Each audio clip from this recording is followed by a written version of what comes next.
The war on Christmas. War on Christmas. The war on Christmas. The war on Christmas. The war on Christmas. The war on Christmas. The war on Christmas is about the war on Christianity. This ruse of a quote-unquote war on Christmas about department store greetings as a way to distract from what Jesus taught and how we actually act on that or not in this country. In the 1950s, two intrepid journalists disappeared in time. The world went by, forgetting them along the way. But now, Jessica Pratt and Wesley Newfarmer are back, bringing you all the news you need a few days after it actually happens. This is Breaking News, a recap. Good evening, Merry Christmas, and welcome to the show where we break all those news stories you've already heard about. I'm your host, Wesley Newfarmer, and I'm joined from a forest or something by Jessica Pratt. A forest? No, this is the Christmas tree in my living room. We arranged this, remember? Thank you, Jessica, and yes, the mulled wine is delicious. Yeah, well, that explains it. On with the news. The United States has returned 3 church bells that were taken from the Philippines by American troops in 1901. The return of the stolen goods has been a contentious subject between the two nations for many years and has been welcomed by locals just in time for Christmas. Said every American, "We had a war with the Philippines?"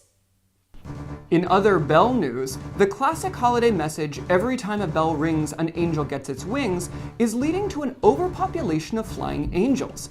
Immigration experts warn that the more retail stores play jingle bells, the number of angels receiving their wings increases, which has already begun putting a strain on resources. Meanwhile, climate change experts blame those same flapping wings for the bizarre weather patterns seen round the world this holiday season. Is any of that true? Yes.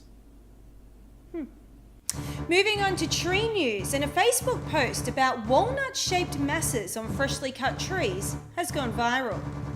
According to agricultural experts, one of these masses can contain up to 400 praying mantis eggs that will eventually hatch.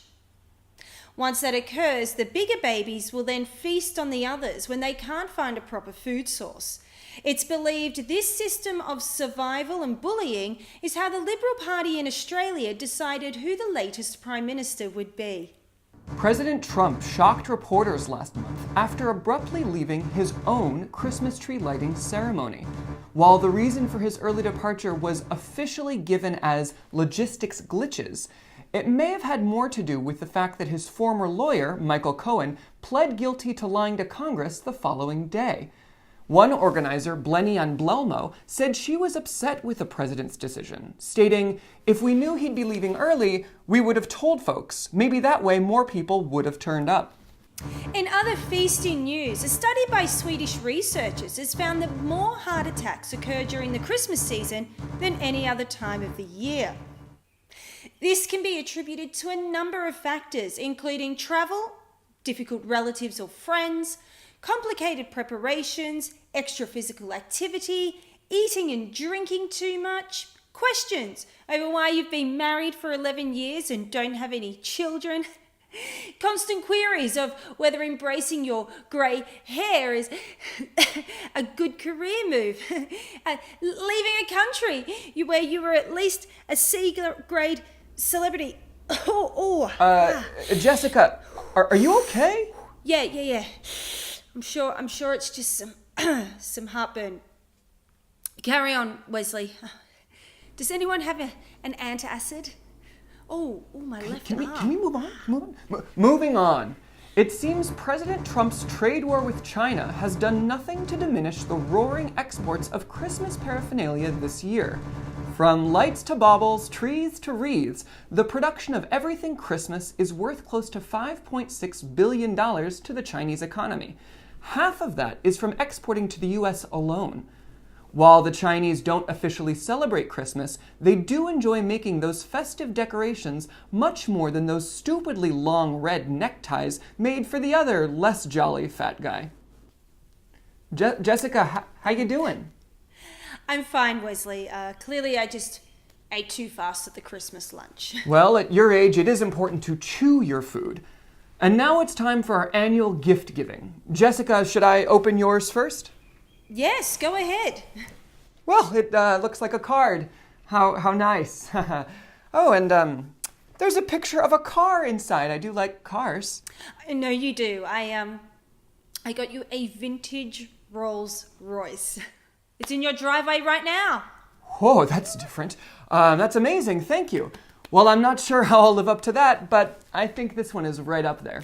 Okay. Comes in a nice bag.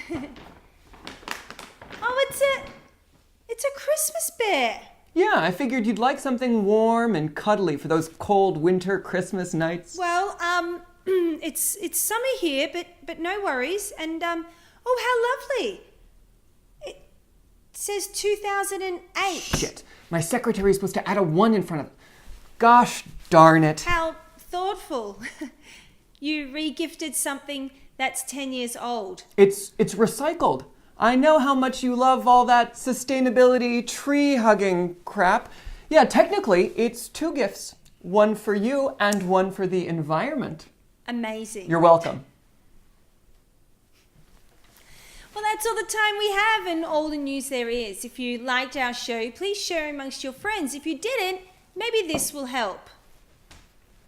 Jack Frost nipping at your nose.